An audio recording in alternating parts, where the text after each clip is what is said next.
a world on the brink of fate.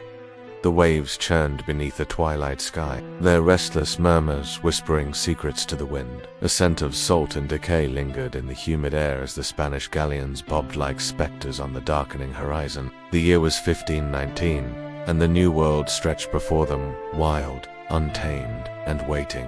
On the shore, dense jungle loomed, its canopy a shroud of living shadow. Strange birds cried in the distance, their voices weaving through the thick air like ghosts lamenting an unseen doom. Fires flickered along the coastline, where the great city stood in defiant splendor beyond the lake, a kingdom of gold and stone. Of guards and warriors, watched from the deck, his steel-clad fingers gripping the ship's railing. The scent of conquest was thick, but something else lingered beneath it, a whisper in the wind. Character introduction.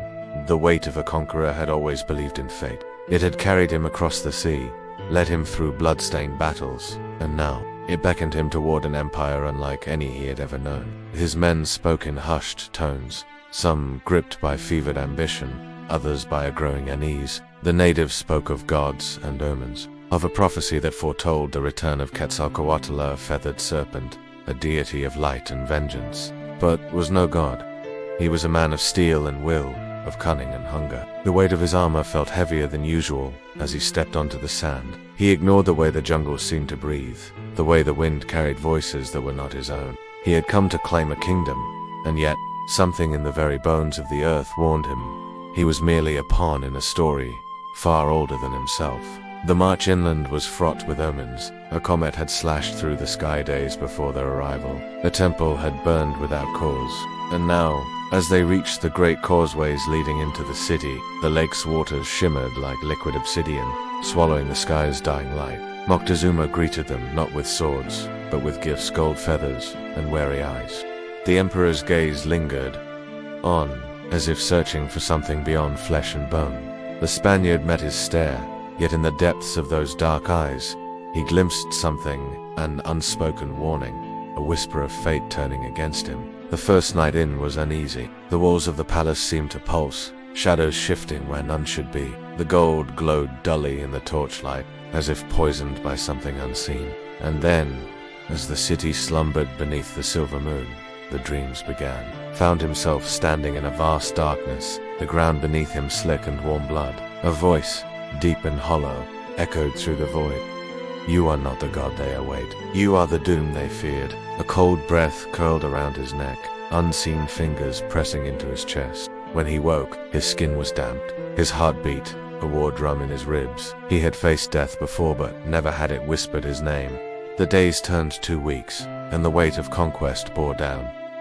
The city rebelled. The blood of both Aztec and Spaniard ran in the streets, staining the great temples, feeding the hungry gods. And then came the night the earth itself turned against them. A storm rose without warning. The air crackled with something unnatural. Lightning struck the temple tops, sending molten stone raining upon the city. The ground trembled as the lake surged. Great waves crashing against the causeways stood at the temple steps, sword drawn, his men shouting, in confusion, in terror.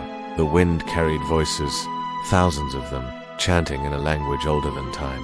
And then, from the shadows, it emerged, a figure wreathed in black plumes and silver light, its face both skeletal and divine. The visage of Quetzalcoatl, yet twisted, hollow. Its eyes burned with the fire of dying stars, and when it spoke, the words shattered the air like breaking stone. Asterisk, you have stolen what was never yours. You have awakened the vengeance of the gods. Sin raised his sword, but the steel quivered in his grip. The spectre raised an obsidian blade, its edge dripping with the blood of ages. The world slowed. Every raindrop hung in the air. Every breath was a whisper of eternity. And then the blade fell. When the storm finally passed, the city lay in ruins. The temple was shattered, the lake eerily still. Awoke among the wreckage, his men scattered, their eyes hollow, their voices stolen. He had won, but something had been taken in return. As they fled, as history marched forward, whispers of the conquistador's fate spread like wildfire. Some said he had sold his soul. Others swore they saw him wandering the jungle, cursed to never find his way home. But the truth was far darker, for in his dreams, still walked the halls of that lost empire, where the walls bled gold, and the gods still whispered his name, and they never let him wake. Would you dare challenge fate itself? Asterisk, asterisk. Like, comment, and subscribe for more legendary tales.